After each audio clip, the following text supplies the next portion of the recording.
Hi, I'm Luann Aiken with Tagawa Gardens here in Centennial, Colorado. And if you need a little hint of the tropics indoors, this is the place to come, and this is the lady to see. Dee is our houseplant supervisor here at Tagawa's, and she's a wizard when it comes to making terrariums.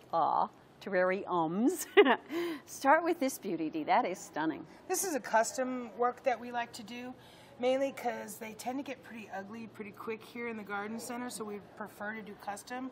And we just did this for a gentleman. He brought in the bowl, and we finished it up for him.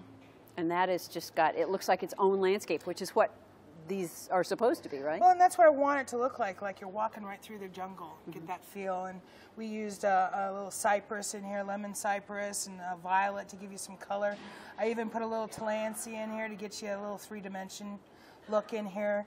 But yeah, we'll do whatever you want. You can come in here and look at, pick out the plants, and we'll stick them in there for you. And pick the container. We sell a lot of different containers. Yeah, we do carry a few containers. Okay. You can bring in your own, yes ma'am. Okay, and this is open. Many times terrariums are closed. What's the difference? Why? Well, an open terrarium, you have to water more often. But it is hard. That's the hardest part is figuring out the watering. An open terrarium is going to dry out, normally about every 2 to 3 weeks, whereas a closed terrarium, once you get the moisture content correct, it's going to be a sealed unit, and you maybe water it once or twice a year. Okay, I'm going to hoist this one up, and you can talk a little bit about the layers that we see here. What we used is this stuff called hydrocorn or hydroton, which is a baked ceramic. That's your reservoir. That's where the excess water goes down. Then we use a substrate layer, which is usually a coffee filter or a weed barrier fabric. Which you almost can't see in there, really. And with the coffee filter, it'll actually disintegrate and you won't even see it, but it makes you have those layers. And then we put a very thin layer of charcoal on the top, and then the soil. And then the idea is you plant, and the roots are going to stay primarily here in that soil Believe it or not, the roots do go down into the gravel, but it keeps the layers. The main problem is the soil tends to intermix with the gravel, and then you don't get that layer, and then the soil wicks, and we don't want the soil to wick up the water down in the reservoir. And they're all different. This is very petite. This one kind of big and bold and brassy. Great centerpiece. That's one thing I like about this. You can decorate this for even Halloween. Put little Halloween, little pumpkins, and then you can change it over to fall with some fall leaves. And then for Christmas, you can put even some ornaments in there. And then throughout the rest of the year, you can just have it the way it is. I am intrigued with this little guy.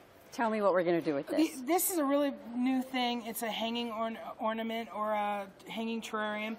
We're using Tillandsias in there because Tillandsias need, and these are your Tillandsias, they need a lot of humidity and they grow very well inside a terrarium. So I was going to show you how would you plant that?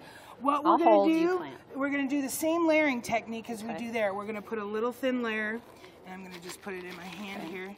I'm going to put a thin layer, and this is where your reservoir is, where the water goes. We don't want the plant sitting in water. Okay. Then we're going to do the coffee filter, and how I measure the coffee filter is I just cut a little edge here. This is a regular coffee filter. Yeah. This is not some... And what I love about the coffee filter is because it's round. Right. And it's easy to deal with, so I'm going to need to make that a little bit tinier. And coffee filters are meant to be used with moisture, so they last a little while. They maintain that separation between your gravel down there, your hydroton. But they will slowly deteriorate. They'll go away, and then you won't see them anymore. Here comes the charcoal. We put a layer of charcoal. The charcoal keeps the soil sweet, keeps it from getting nasty if you keep it too wet. And then I'm going to do a layer of moss in here to hide everything.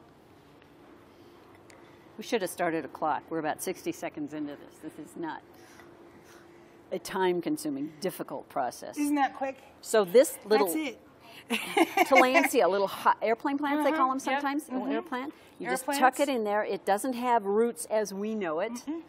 I leave the little wire on it so I can pull it out, and then I take a spray bottle and I mist it. This plant lives off of moisture in the air, so I just mist the plant. I would, of course, take the price tag off, but then you just pop it back in there, and there you go. And it's just as happy as Oh yeah. Can be. You can mist on the inside, but the problem is then you get water spots on the inside, and then it looks pretty nasty. Okay.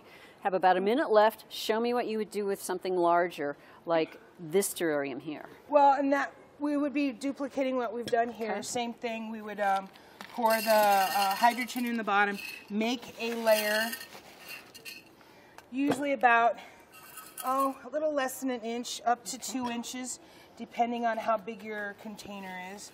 We're going to do the same thing with the coffee filter. Make our layer.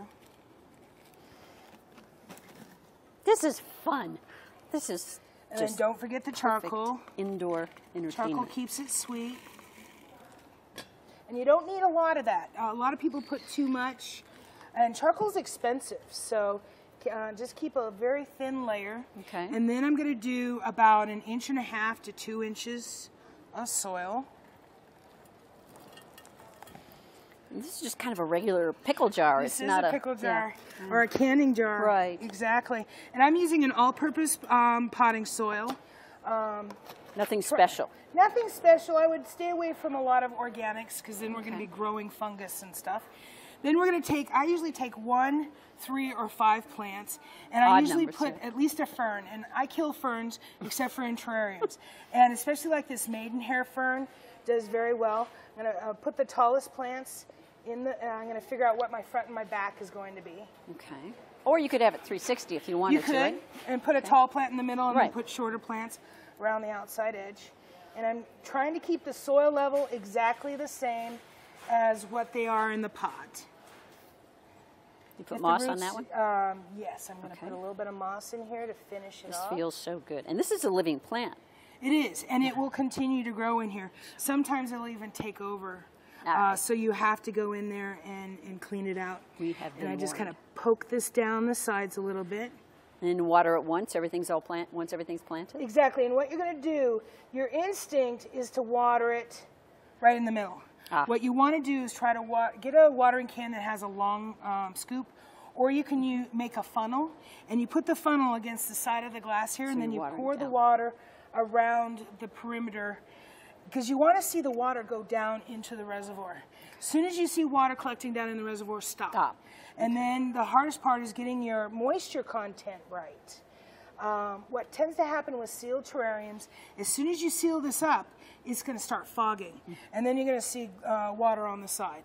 Every time you see water on the side, you're going to open it up, and then the water's going to evaporate, and then you're going to close it back up again, and you're going to keep doing that until when you close it, and then after about an hour, if you don't see any moisture, you can seal it, and you pretty much have a sealed terrarium, self-sustaining.